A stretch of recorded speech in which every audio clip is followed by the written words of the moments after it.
ప్రమాదం జరిగినా ఇప్పుడు శిక్షించే విధానంలో చాలా తేడా వచ్చింది.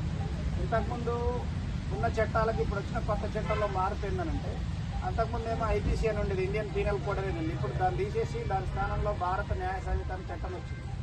ఈ బిఎన్ఎస్ ప్రకారం ఏంటంటే, ఈ యాక్సిడెంట్ కనుక జరిగితే డ్రైవర్ని శిక్షిస్తేనే కేసులు తగ్గుతాయనే ఆలోచనతో కేంద్ర ప్రభుత్వం చట్టం తెచ్చింది. ప్రతి 12 నిమిషాలకి దేశంలో ఒక యాక్సిడెంట్ చనిపోతున్నారు. దీనికి కారణం డ్రైవర్లే అని ప్రభుత్వం ఆరోపణ చేస్తుంది. దీన్ని మనం ఖండిస్తున్నాం. దీనిని ఏ డ్రైవర్ కూడా కావాలని యాక్సిడెంట్ చేయడు. యాక్సిడెంట్ చేసే ఉద్దేశం డ్రైవర్కు ఉండదు. ఉంటే తను కూడా చనిపోతాడు. కాబట్టి ప్రాణాలు తెగించి ఉన్న బుద్ధి చంపాలని సంతోషంతో చేయడు. యాక్సిడెంట్ జరగడానికి కారణం రోడ్డు బాగలేకపోయినా జరుగుతుంది, బండిలో బ్రేక్ ఫెయిల్ అయినా జరుగుతుంది, ఎదుటోడు రాంగ్ రూట్లో వచ్చినా జరుగుతుంది. కొన్ని సందర్భాల్లో ఎవరైనా తాగి చేసి అయితే కావాలని కొన్ని జరుగుంటాయి తప్ప దాని పేరుతో డ్రైవర్లను శిక్షించడం అన్యాయం అని చెప్తున్నారు.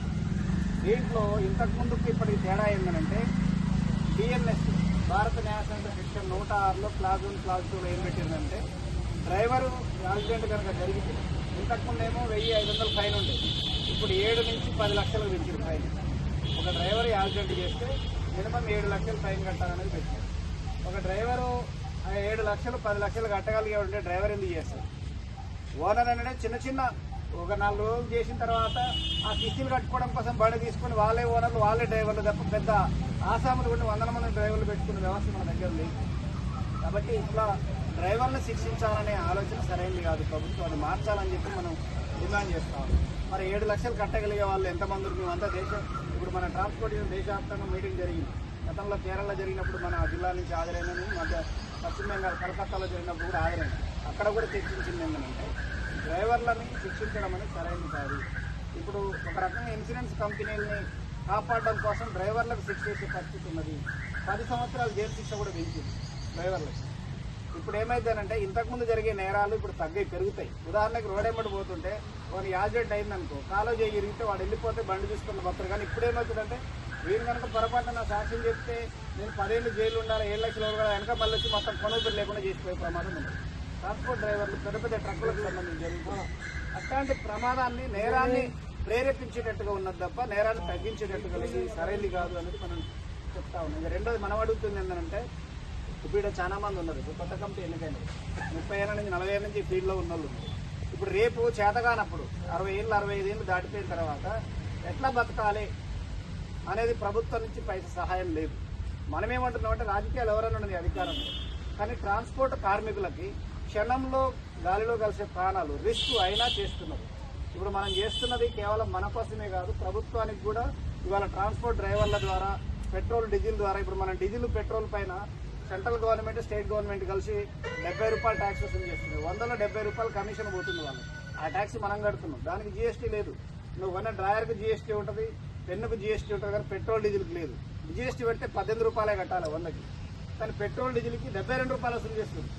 సెంట్రల్ గవర్నమెంట్ 36 రూపాయలు వసూలు చేస్తుంది, స్టేట్ గవర్నమెంట్ 36 రూపాయలు వసూలు చేస్తుంది. మరి మన రక్తాన్ని జలగల్లాగా పీలుస్తున్నారు. ఎవరి అధికారం అనేది కంటిన్యూ అవుతున్నారు. అట్లా మనం ట్యాక్సీలు కడుతున్నాం. రేపు 60 ఏళ్ళు 70 ఏళ్ళు అయిన తర్వాత చేతగానప్పుడు ఒక వెల్ఫేర్ బోర్డు ఉండాలి. కనీసం ప్రతి డ్రైవర్కి, అది ఏ రంగంలో పనిచేసిన డ్రైవర్ అనే వాళ్ళకి నెలకు ఒక 12,000 పెన్షన్ ఇవ్వాలని చెప్పి మనం డిమాండ్ చేస్తూ ఉన్నాం. మనకు అనిపిస్తుంది గవర్నమెంట్ ఎడదెక్కిస్తుంది. గవర్నమెంట్ ఎవరికెళ్ళి ఏమి ఇవ్వనండి. మనం వాడుతున్న ప్రతి వాహనానికి సంబంధించి ఇప్పుడు ట్రాక్టర్ నీకు వచ్చిందంటే ఇన్సూరెన్స్, రోడ్డు ట్యాక్స్ ప్రతిదీ కడుతూనే ఉన్నాం. అగ్రికల్చర్స్ అయితే అగ్రికల్చర్ పర్పస్లో కడుతూనే ఉన్నాం. అడ్డగోలుగా రేట్లు పడుతున్నాయి. ఏదన్నా మనకు సంబంధించిన లైసెన్స్ నుంచి మొదలు పెడితే బండ్లో వచ్చే పెట్రోల్, బైక్ వచ్చి దీంట్లో వచ్చే డీజిల్ నుంచి ప్రతిదానికి ట్యాక్స్ కడుతున్నాం. మన ద్వారా గవర్నమెంట్కి ఆదాయం వస్తున్నది. కాబట్టి ఆ వచ్చే ఆదాయంలోకి వెళ్ళి మా సంక్షేమానికి ఖర్చు పెట్టమని చెప్పి మనం all India road transport workers federation AIRTWF దేశవ్యాప్తంగా ఉన్న దాని తరఫున డిమాండ్ చేస్తూ ఉన్నాం. ఇప్పుడు కేరళలో అక్కడ క్యాబ్ నడుపుతున్న వాళ్ళు, మీరు హైదరాబాద్ పోతే ఊబర్ ఇట్లాంటివి తోలితే పోతుంటారు ఆటోలు అలాగిస్తున్నాం. ఇప్పుడు ఆ ఊబర్ సంస్థ బాగుపడుతుంది తప్ప తోలే డ్రైవర్కి ఉపయోగం లేదు.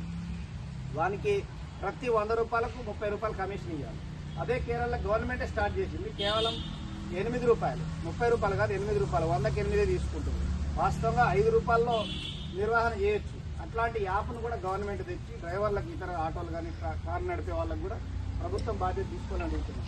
ముఖ్యంగా మన దగ్గర పనిచేస్తున్న ఇప్పుడు ట్రాక్టర్లు కానీ, తర్వాత లారీ డ్రైవర్లకు సంబంధించి కానీ, గ్రామీణ ప్రాంతాల్లో ఇలా వ్యవసాయ రంగానికి ట్రాక్టర్ లేకపోతే ఇలా వ్యవసాయం లేదు. ఈ దేశానికి వెన్నెముక రైతు. ఆ రైతు వ్యవసాయం చేస్తున్నట్టే పాతకాలం లాగా నాగళ్ళు పెట్టి దున్నే పరిస్థితి లేదు. అన్ని ట్రాక్టర్లు వచ్చినాయి. మరి ట్రాక్టర్లు గ్రామీణ వ్యవసాయం జరుగుతుందంటే వాళ్ళ ట్రాక్టర్ల వల్ల.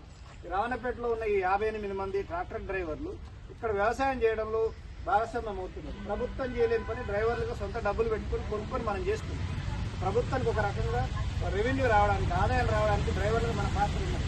ఇంత వ్యవసాయం సాగు కావడానికి డ్రైవర్ల పాత్ర ఉన్నది. మరి అందుకే డ్రైవర్ల వెల్ఫేర్ కోసం ప్రభుత్వం ఆలోచన చేయాలి. డ్రైవర్లకు సంబంధించి ట్రాక్టర్ తీసుకున్న సబ్సిడీ ఇవ్వాలి.